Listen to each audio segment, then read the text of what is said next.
Good morning students. आज हम लोग प्रिज्म द्वारा प्रकाश का अपवर्तन तथा परिक्षेपण यानी refraction and dispersion of light through prism ये चैप्टर पढ़ेंगे। तो इसके पहले भी आप लोग इसको थोड़ा बहुत पढ़े होंगे क्लास 10th में। तो आइए देखते हैं यहाँ पे क्या दिया हुआ है। तो प्रिज्म द्वारा प्रकाश का अपवर्तन, यहाँ देखिए ये एक प्रिज्म का एक क्रॉस सेक्शन है कि प्रिज्म रखा हुआ उसका एक काट है। तो जिसका प्रिज्म कोण ए है और इसके आधार कोण बी और सी है। तो इस पर एक पी क्यू आपतित किरण है जो इसके फेस ए बी पर आ रही है और फेस ए सी से निर्गत हो रही है। तो यहाँ पे पी क्यू क्या है? आपतित किरण है, क्यू आर अपवर्तित किरण है और आर एस निर्गत किरण है। तो इस प्रकार यह इस किरण की दिशा इस तरह से पी क्यू इस दिशा में ये जा रही थी। अब यहाँ देखिए अब ये इस दिशा में जाने लगी। तो यहाँ पे जो कोण दिए हुए हैं इनके बारे में पहले हम लोग जान लेते हैं। तो कोण ए क्या है? देखिए यहाँ पे लिखा हुआ प्रिज्म का अपवर्तन कोण, अपवर्तक कोण, कोण N P Q, N Q P यह आपतन कोण है। यहाँ पे देखिए एन क्यू पी यह कोण आई या आपतन कोण है। कोण ई क्यू आर अपवर्तन कोण है। यहाँ पे देखिए ई क्यू आर अपवर्तन कोण है। निर्गत कोण क्या है? कोण एम आर एस, कोण एम आर एस देखिए आई डैश यह निर्गत कोण है। पृष्ठ एसी पर आपतन कोण, जब यहाँ पे किरण यह अपवर्तित होकर आ रही है इस पृष्ठ पर पड़ रही है तो आर डैश इस पृष्ठ एसी के लिए क्या है? आपतन कोण होगा। और विचलन कोण क्या है? डेल्टा है, यानी ये डेल्टा कोण यह विचलन कोण होगा। विचलन कोण का मतलब कि आपतित किरण कितने कोण से विचलित हो गई और ये प्रिज्म द्वारा विचलन हुआ है। तो देखिए ये पी क्यू दिशा में, इस दिशा में ये किरण जा रही थी, अब ये इस दिशा में जाने लगी, यानी इसका विचलन कितना हो गया? थीटा कोण से हो गया। ठीक, तो यह इस प्रिज्म द्वारा विचलन हुआ और इसके बाद डिस्पर्सन ये डेविएशन हुआ। अब इसमें हम लोग एक जो बहुत महत्वपूर्ण अल्पतम विचलन कोण तथा आई डेल्टा वक्र, आई मतलब आपतन कोण और डेल्टा मतलब विचलन कोण के बीच में खींचा गया वक्र है। यह आपके प्रैक्टिकल में भी है इस तरह से, क्योंकि यह विचलन कोण आपतित किरण के आपतन कोण यानी आपतन कोण पर निर्भर करती है। तो हम क्या करते हैं? आपतन कोण और विचलन कोण के बीच में ग्राफ खींचते हैं। तो इसमें एक बिंदु मिलता है जिसको हम डेल्टा मिनिमम यानी कि डेल्टा एम अल्पतम विचलन कोण कहते हैं। वह किसी फिक्स निश्चित आपतन कोण पर मिलता है। तो इस तरह से हम एक वक्र खींचते हैं। ये आपके प्रैक्टिकल का भी टॉपिक है, तो आइए इसके बारे में पढ़ते हैं।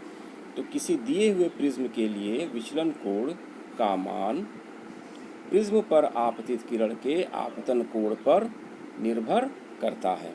यानी प्रिज्म के लिए जो विचलन कोण होगा वह आपतित किरण के आपतन कोण पर निर्भर करता है। विभिन्न आपतन कोणों, इसमें 30 डिग्री से कम नहीं लेते हैं, और कोणों के लिए विचलन कोण भिन्न भिन्न होता है।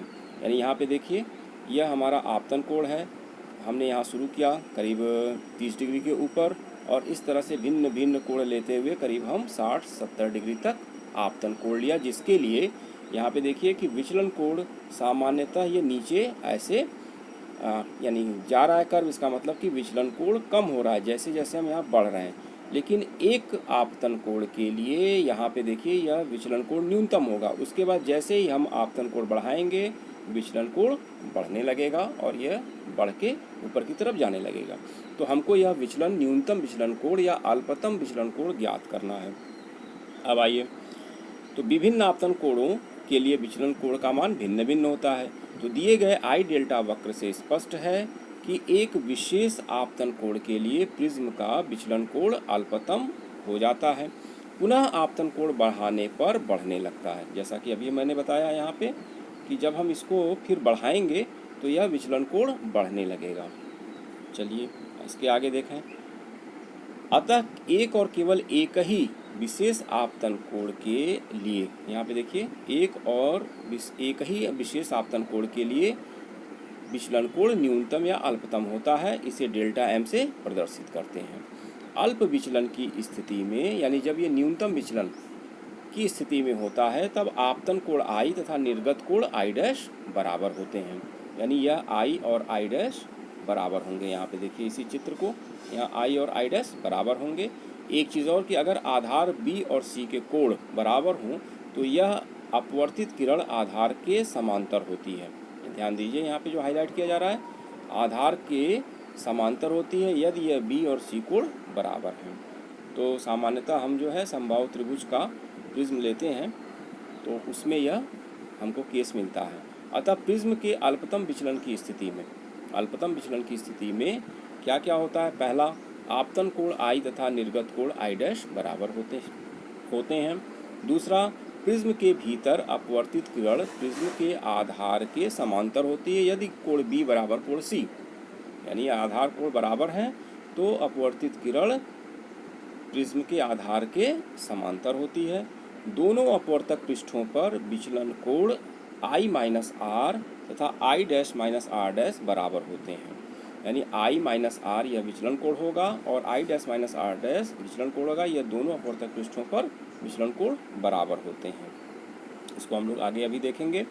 तो प्रिज्म के अपवर्तनांक के लिए सूत्र, अब आइए, यानी अपवर्तनांक n और विचलन कोण में क्या संबंध है इसको हम लोग ज्ञात करेंगे। यह लाइन जो तीसरी वाली है इसको हम बता देते हैं। यहाँ पे देखिए चित्र पे आते हैं हम, फिगर 1 पे।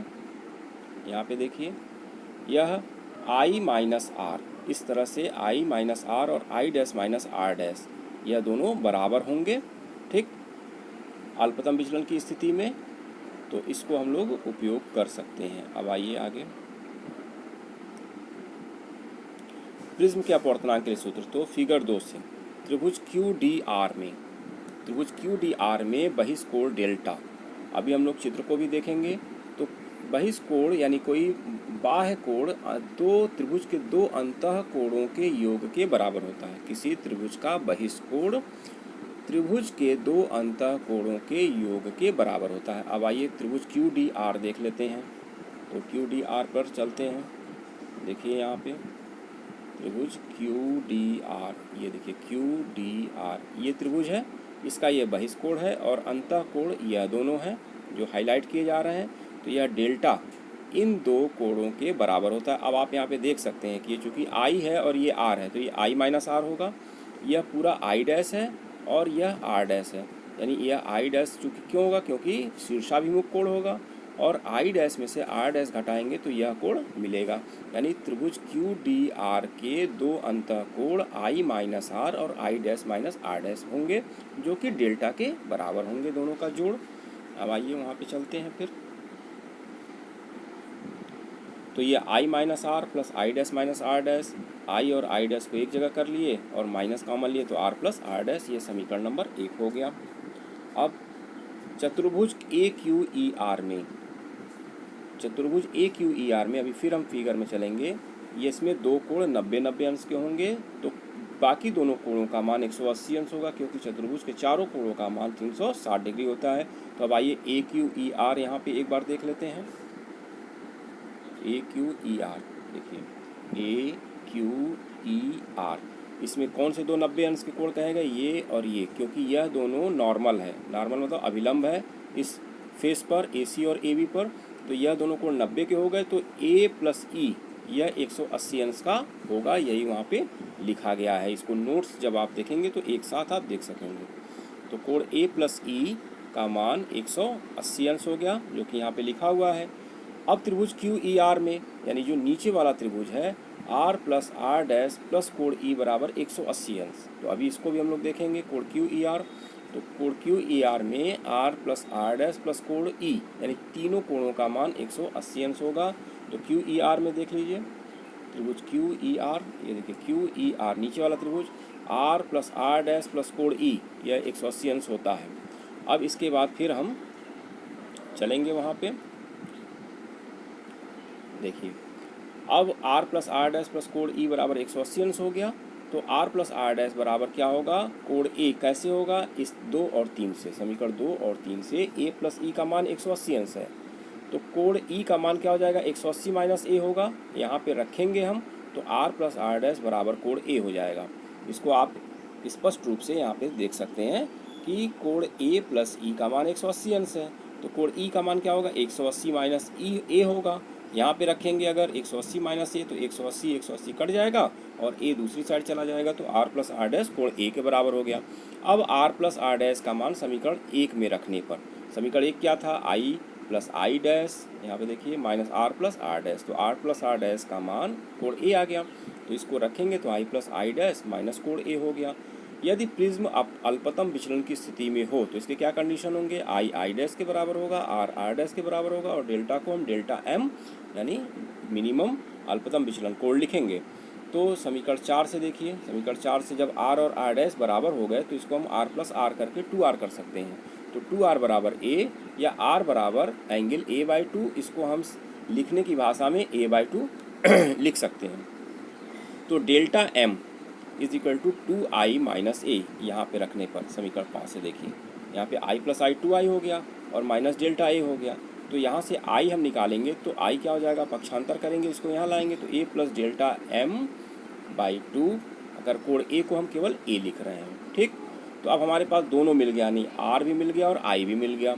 अब स्नेल के नियम से sine i by sine r, i का मान रख देंगे, नीचे r का मान रख देंगे, तो a plus sine a plus delta M by 2 upon sine a by 2। इस तरह से हमको यह n का सूत्र मिल गया, यानी अपवर्तनांक का sine a plus delta M by 2 upon sine a by 2। तो इसको एक बार आप कॉपी में लिखिएगा और इसको प्रूफ कर लीजिएगा, बहुत आसान है। हम इससे केवल ज्योमेट्री है, इसमें ज्योमेट्री से हम क्या निकालते हैं, i और r का मान निकालते हैं और स्नेल के नियम में रख देते हैं।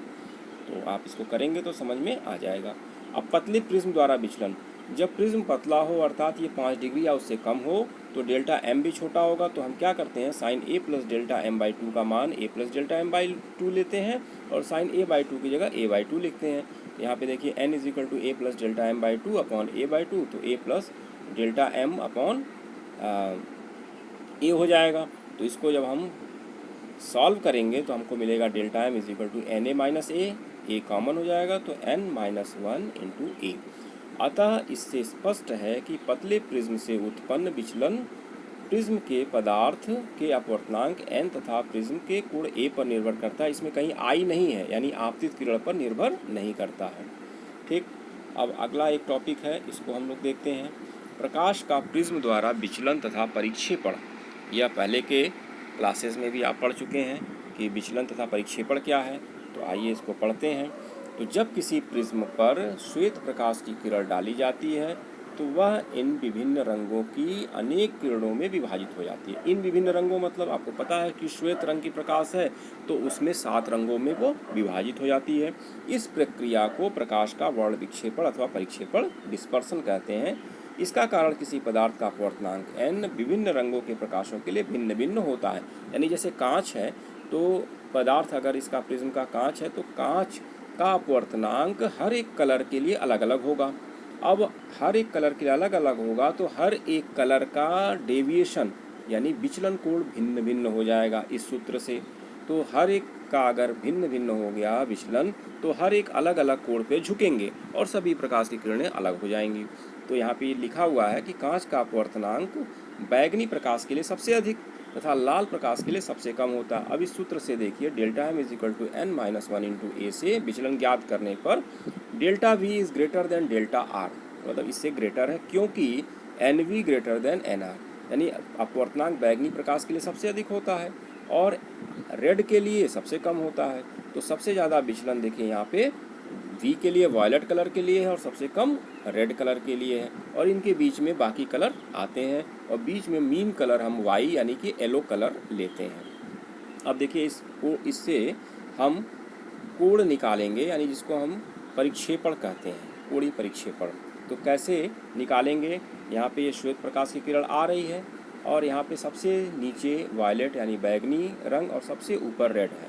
तो जब हम इसको यहाँ पे देखिए यह पीछे बढ़ाया गया है यहाँ पे, तो यह जो कोण है यह डेल्टा वी यानी ये वायलेट कलर या बैगनी रंग के लिए विचलन कोण है, और यह कोण आर डेल्टा आर यह रेड कलर के लिए है, और इन दोनों कोणों के बीच का जो मान है यानी दोनों का अंतर है इसको हम कोणीय परिक्षेपण थीटा कहते हैं।